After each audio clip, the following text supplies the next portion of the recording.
네, 오늘 예수님 때문입니다라는 제목을 가지고 말씀을 나누겠습니다.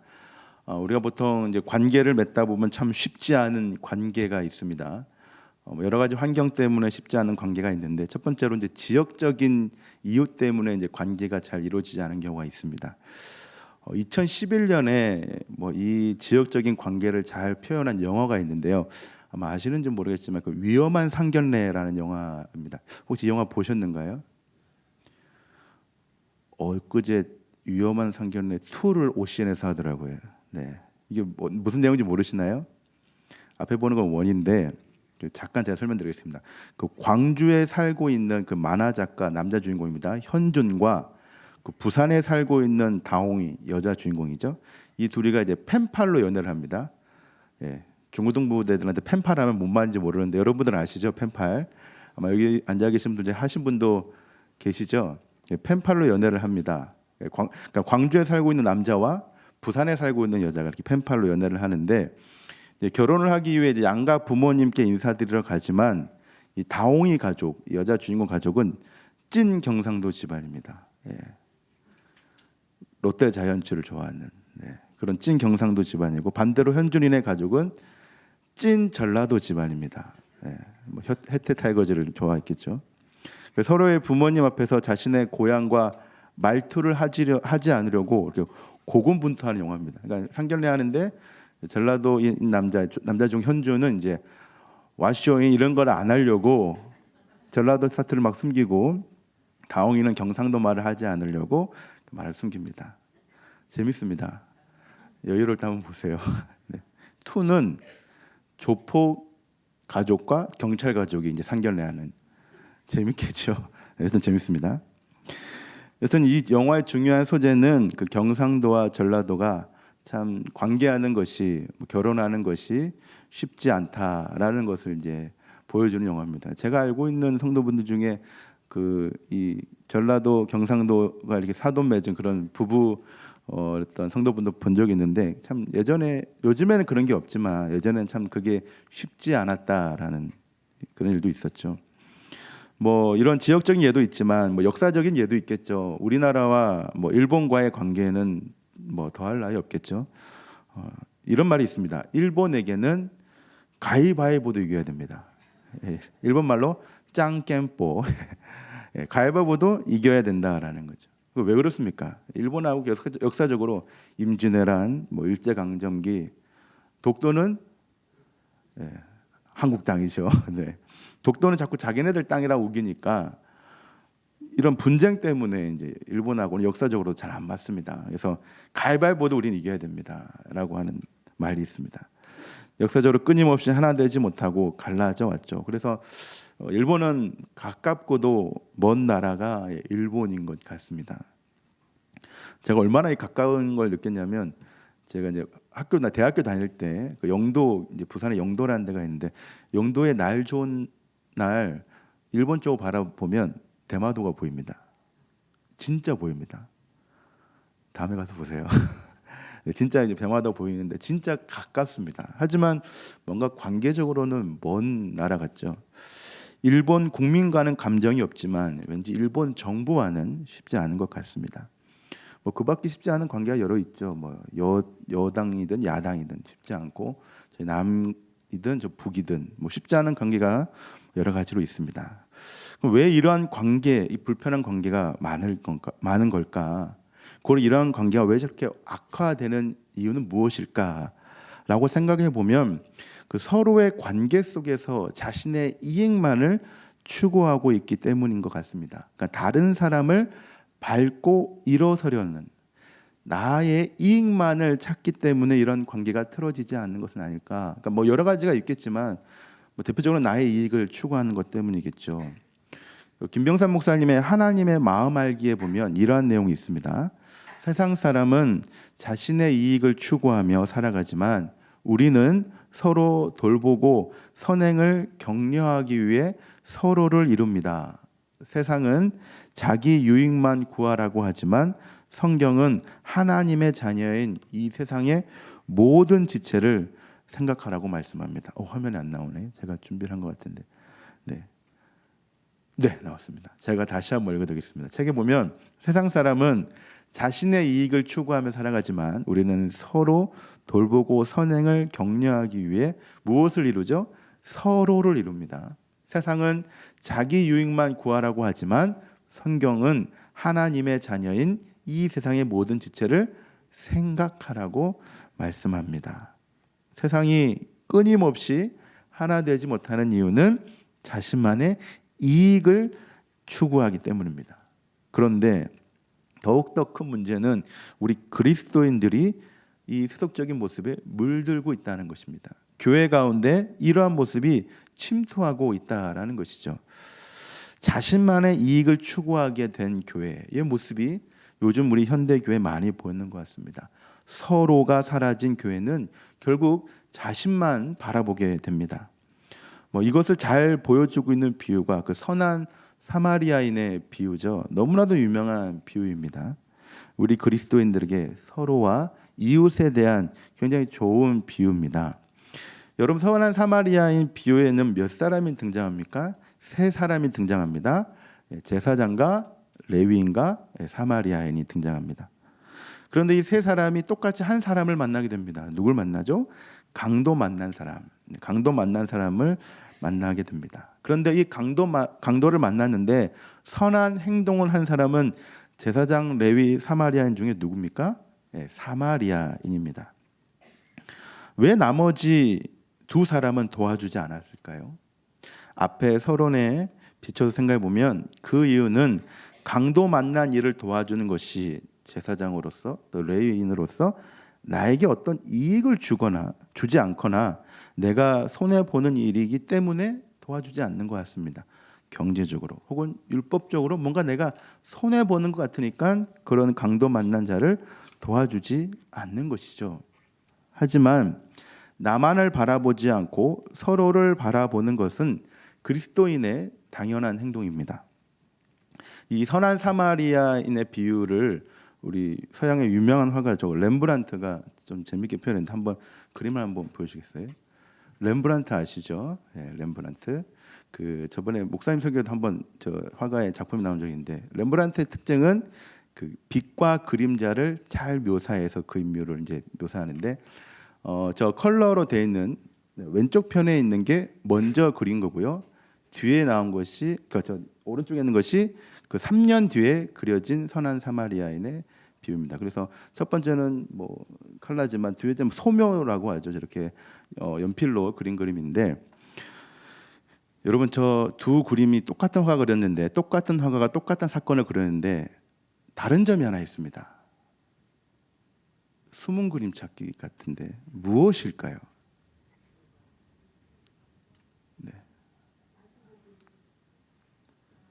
네, 다른 그림이 한 군데 있습니다. 네, 개가 있죠. 개가 뭐 하고 있게요?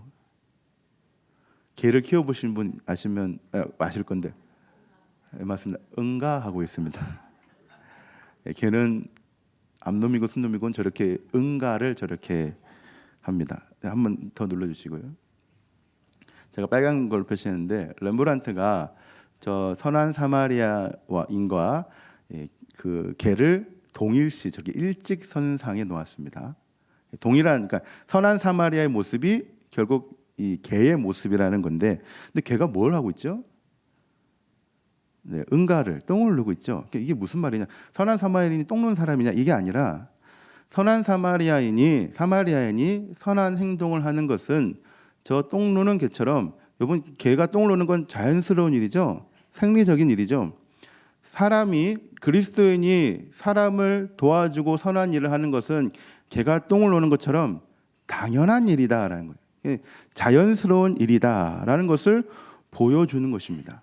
그러니까 그리스도인이 선한 행동을 하는 게 굉장히 특별한 일이 아니라 개가 똥을 누는 것처럼 우리에게 굉장히 자연스러운 일이어야 되고 당연히 여겨져야 한다라는 것입니다. 하지만 이러한 자연스럽고 당연한 일을 우리가 지금 하고 있느냐라고 물어본다면 참 그렇지 않은 모습이 많은 것 같습니다.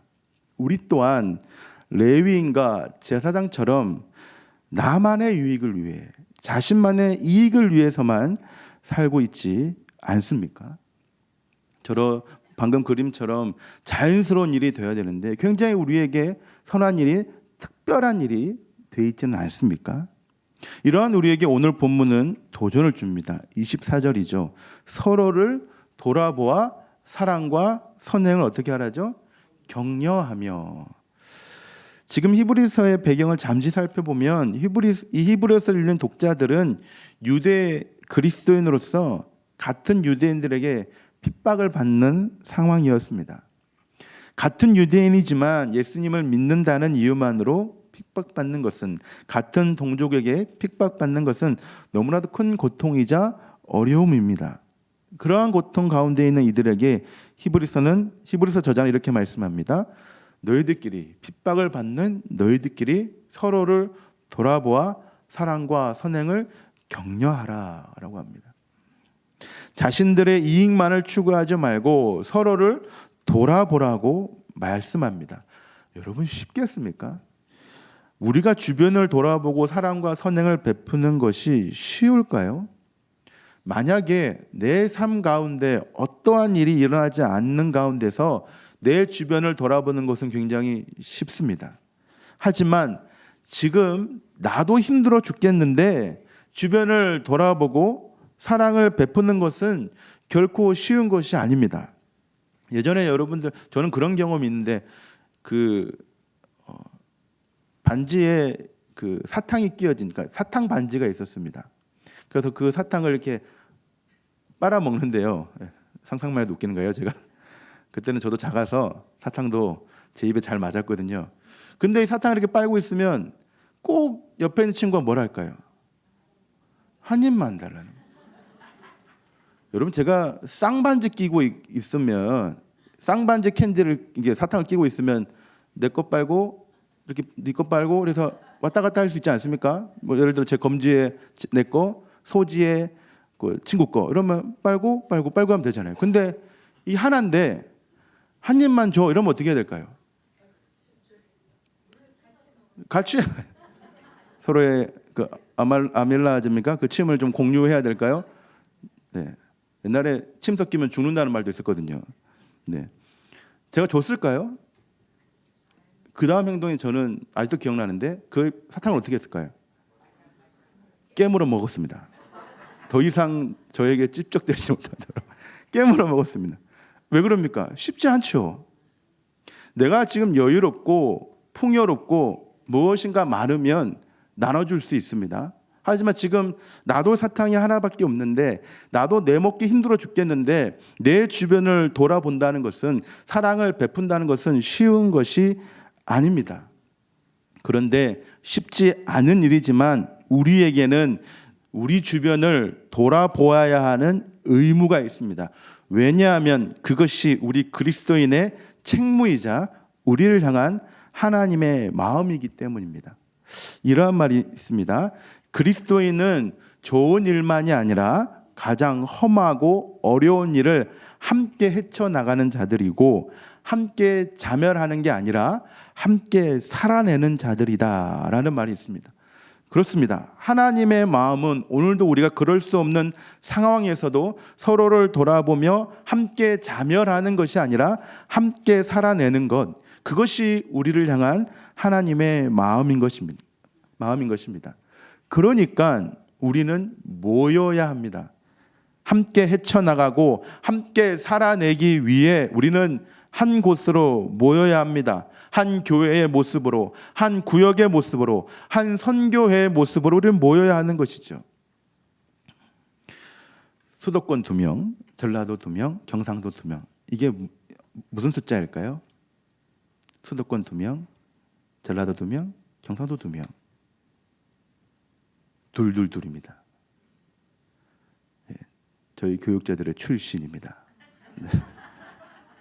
수도권의 2명과 경상도의 2명. 전 이제 반은 경상도지만 저는 경상도를 치겠습니다. 제 반은 충청도거든요. 그래슈 하는. 예.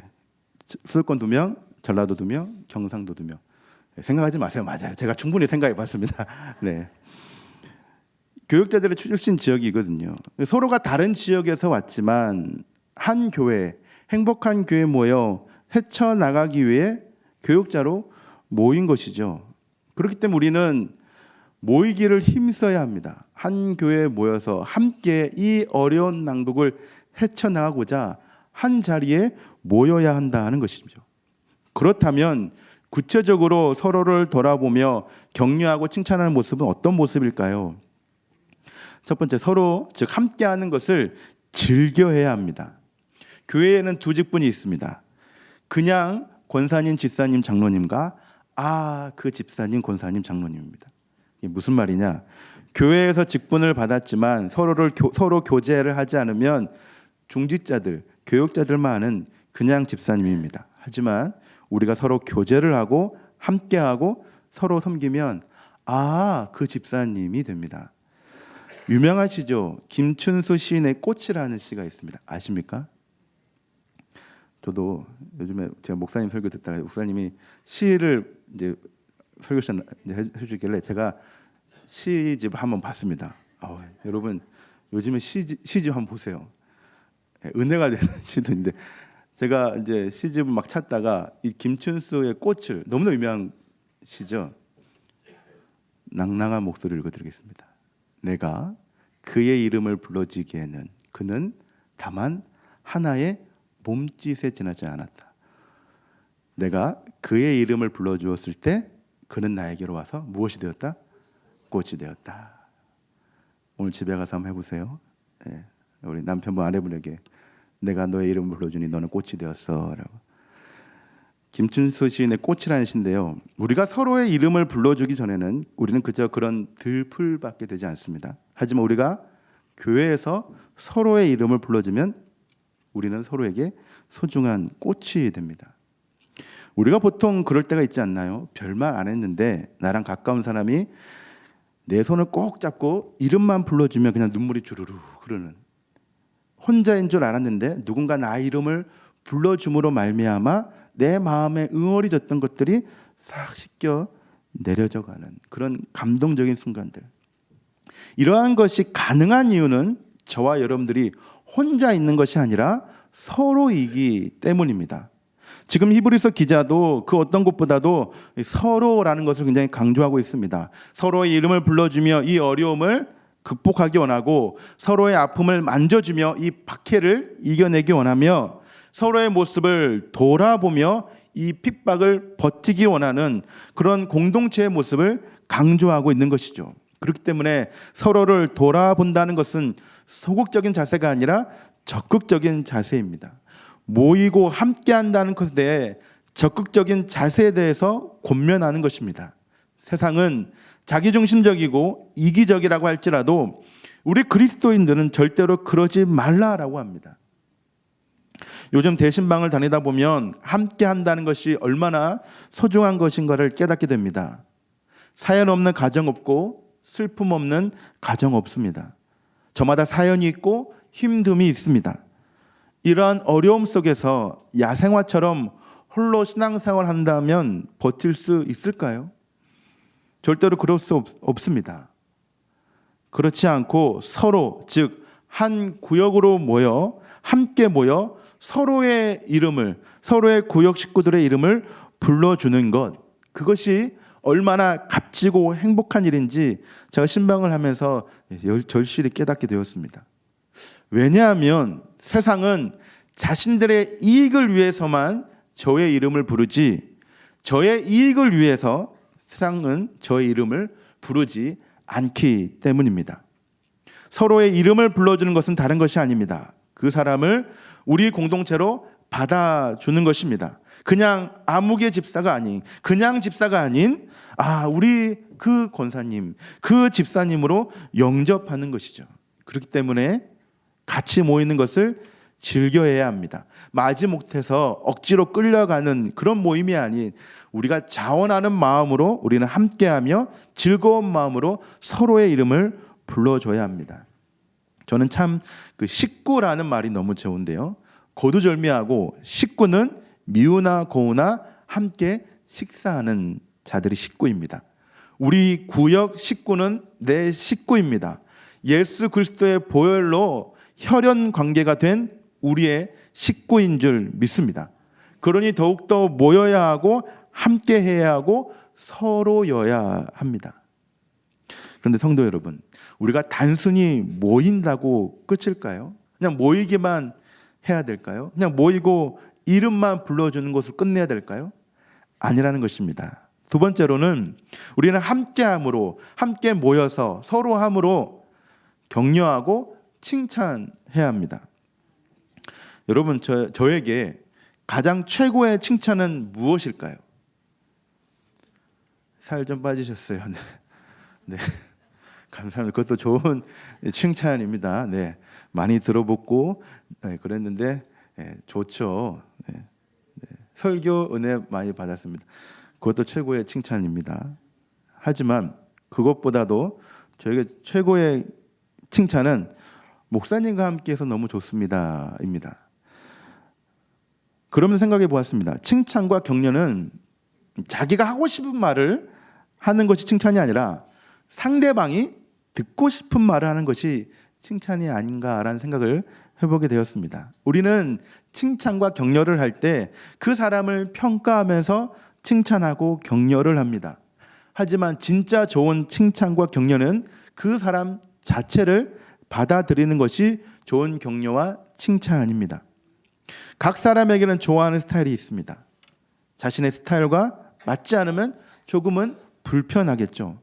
하지만 참 좋은 공동체는 주님 안에서, 그리스도 안에서 한 지체가 되었기에 서로의 허물과 불편함을 같이 인정하며 살아가는 자들입니다.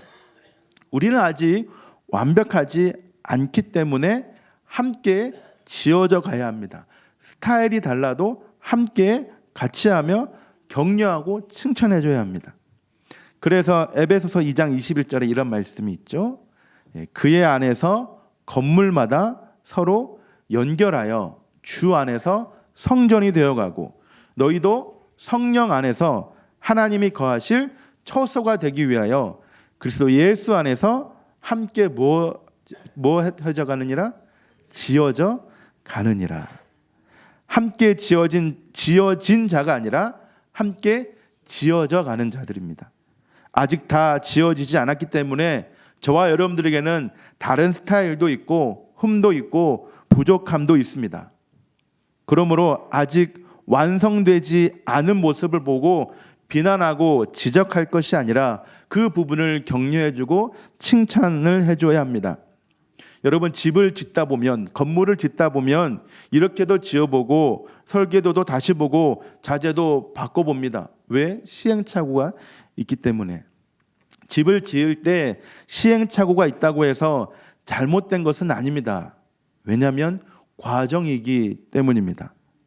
저와 여러분들도 교회로, 주님의 몸된 교회로 지어져 가는 과정이기 때문에 서로의 부족한 모습을 보이면 날카로운 지적보다는 그 부족함을 끌어안을 줄 아는 칭찬과 격려가 있어야 하는 것입니다.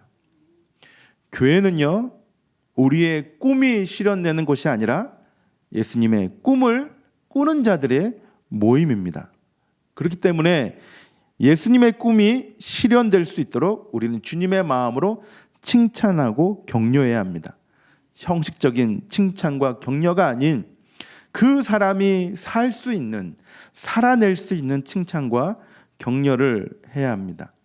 그런데 우리는 가끔씩 모임을 하다 보면 다툼이 발생하거나 불편한 마음이 생깁니다. 세상적인 모임이 아니라 교회 모임을 하는데 그런 다툼이 생기는 것이죠. 빌립보 교회에도 유오디아와 순두계가 다툼을 하게 되었습니다. 이 두 사람이 서로 싸우게 된 이유는 교회를 섬기다가 서로의 마음이 맞질 않아서 아주 큰 다툼이 생기게 되었습니다. 그런 상황을 보고 바울이 이렇게 말씀합니다. 빌립보서 4장 2절에서 5절이죠. 내가 유오디아를 권하고 순두계를 권하노니 주 안에서 같은 마음을 품으라. 너희 관용을 모든 사람에게 알게 하라. 주께서 가까우시니라. 바울의 권면은 아주 간단합니다. 주님의 마음으로 지체에게 관용, 용서를 베풀어라. 그 사람이 무슨 잘못을 했건 말건 주님의 마음을 품고 관용을 베풀고 격려하라라고 합니다. 왜 그렇습니까? 교회는 우리의 꿈이 실현되는 것이 아니라 주님의 꿈이 실현되는 곳이기 때문입니다. 그렇습니다.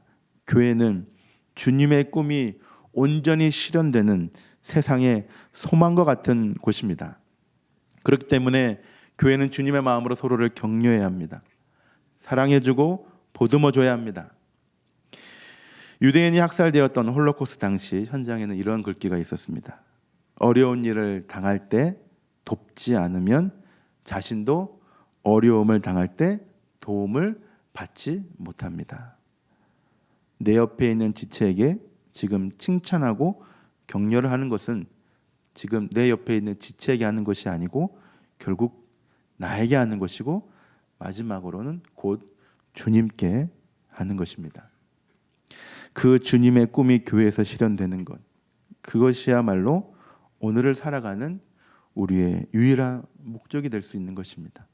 어려운 이 한 주의 삶, 세상에서 삶 가운데서 우리가 해야 될 것은 서로여야 되고 우리여야 되고 함께여야 되고 모여서 칭찬하고 격려하는 것. 그래서 이 어려운 시기를 버티는 것. 그것이 우리를 향한 예수님의 꿈인 줄 믿습니다. 말씀을 마무리할까요? 교회가 요즘 많이 나뉘어지는 것 같습니다. 서로의 생각이 다르다는 이유로, 서로의 성향과 지지자가 다르다는 이유로 많이 나뉘어지는 것 같습니다. 세상은 그럴 수 있습니다. 생각이 다르고 성향이 다르고 지지하는 바가 다르면 세상은 나뉘어질 수 있습니다. 하지만 교회는 그럴 수 없습니다. 예수님께서는 12명의 다양한 직업과 성향과 생각이 다른 제자들을 한 곳으로 모으셨습니다. 엄밀히 따지면 공생의 3년 동안에 예수님은 이 불편한 동거를 제자들과 함께 해야 했습니다.